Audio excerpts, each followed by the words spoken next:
வணக்கம் மக்களே, நான் தான் உங்கள் அக்ரி மாணவி. நமக்கெல்லாம் என்ன தெரியும், ஜேசிபியோட தான் பேக்ஹோல் லோடரை வந்து அட்டாச் பண்ணியிருப்பாங்க. இப்போ வளர்ந்து வரும் வளர்ச்சி யுகத்தில் டிராக்டரோடையும் பேக்ஹோல் லோடரை அட்டாச் பண்ணியிருக்காங்க. வாங்க இதை பற்றி பார்க்கலாம். இந்த டிராக்டர் ட்ரான் பேக்ஹோல் லோடர் இது வந்து டிராக்டரோட ரியர் சைடில் 3 பாயிண்ட் லிங்கேஜ் இருக்குல்ல, அதாவது பின்னாடி இப்போ நம்ம இம்ப்ளிமெண்ட்ஸ்லாம் வந்து அட்டாச் பண்ணுவோம்ல 3 பாயிண்ட் லிங்கேஜ், அதோட வந்து அட்டாச் பண்ணியிருக்காங்க. செப்பரேட் இன்ஜின்லாம் வந்து இதுக்கு கிடையாது. இந்த டிராக்டரோட பிடிஓலையும் ஹைட்ராலிக் பவரில் தான் இது ஒர்க் ஆகும். இதனோட பக்கெட் சைஸ் அப்படின்னு பார்த்தீங்கன்னா 12 இன்ச்சு, 15 இன்ச்சு, 18 இன்ச்சு, இது மட்டும் 3 இதாக இருக்குது. அதாவது அப்புறம் குழி தோன்ற ஆழம் அது வந்து 6 to 9 ஃபீட்டாகவும், ஹைட்ராலிக் ப்ரெஷர் வந்து 160லேருந்து 180 பாராகவும் இருக்குது. நமக்கு எத்தனை ஹெச்பி டிராக்டர் வந்து தேவைப்படுது அப்படின்னா 35லேருந்து 50 ஹெச்பி டிராக்டர் வந்து தேவைப்படுது. அதே மாட்டோம் பின்னாடி டிராக்டருக்கு பின்னாடி வந்து 3 பாயிண்ட் லிங்கேஜ் இருக்குல்ல, அதை யூஸ் பண்ணி தான் இதை அட்டாச் பண்ணுறாங்க. டிராக்டர் பின்னாடி மினிமம் வந்து ஒரு 45 ஹெச்பி டிராக்டர் இருந்தால் வந்து பர்ஃபார்மன்ஸ் வந்து பெட்டராக இருக்கும்.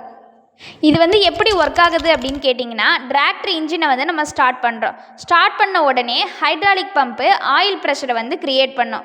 அந்த ப்ரெஷர் வந்து இந்த பேக்ஹோல் லோடரில் இன்ஸ்டால் பண்ணியிருப்போல, அதில் சிலிண்டர்ஸ்லாம் இருக்கும். அந்த சிலிண்டர்ஸ்க்கு வந்து மூவ் ஆகி இந்த பூம், ஆர்ம், பக்கெட் இதெல்லாம் வந்து ஸ்மூத்தாக ஒர்க் ஆகும்.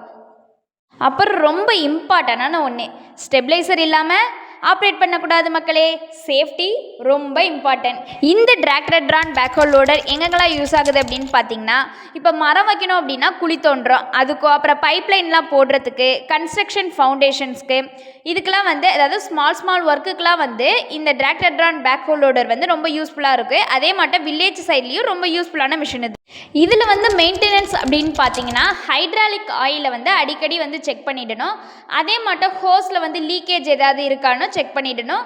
க்ரீஸ் வந்து வீக்லி 1 டைம் வந்து க்ரீஸ் அப்ளை பண்ணணும். நார்மலாக ஜேசிபிக்கோ டிராக்டர் ட்ரான் பேக்ஹோல் லோடருக்கும் என்ன டிஃப்ரென்ஸ் அப்படின்னு பார்த்தீங்கன்னா, ஜேசிபி வந்து ரெண்டில் எடுக்கும்போது ரொம்ப காஸ்ட்லியாக வந்து இருக்கும். ஆனால் வந்து இந்த டிராக்டர் ட்ரான் பேக்ஹோல் லோடர் வந்து லோ இன்வெஸ்ட்மெண்ட்டு, அதே மட்டும் டிராக்டர் வந்து ஆல்ரெடி வந்து இருந்தாலே நமக்கு போதும். ஃபியூயலும் வந்து என்ன ஆகும் அப்படின்னா சேவிங் ஆகும். அப்புறம் மெயின்டெனன்ஸ் வந்து ஜேசிபியை கம்பேர் பண்ணும்போது ஈஸியாக இருக்கும். ஃபைனலாக பார்த்தீங்க அப்படின்னா, ஸ்மால் ஃபார்மர்ஸ்க்கும் கான்ட்ராக்டர்ஸ்க்கும் இந்த டிராக்டர் ட்ரான் பேக்ஹோல் லோடர் ரொம்ப யூஸ்ஃபுல்லான மிஷினாக இருக்கும். ஃபுல் ஜேசிபிலாம் வந்து தேவையில்லை அப்படின்னா இது ஒரு பெஸ்ட் ஆப்ஷனாகவும் இருக்கும். இந்த வீடியோ உங்களுக்கு பிடிச்சிருந்தா லைக் பண்ணுங்கள், ஷேர் பண்ணுங்கள், மறக்காமல் சப்ஸ்கிரைப் பண்ணிவிட்டு பெல் ஐக்கானை ப்ரெஸ் பண்ணுங்கள். உங்களுக்கு டவுட் இருந்தால் கமெண்ட்டில் கேட்கலாம்.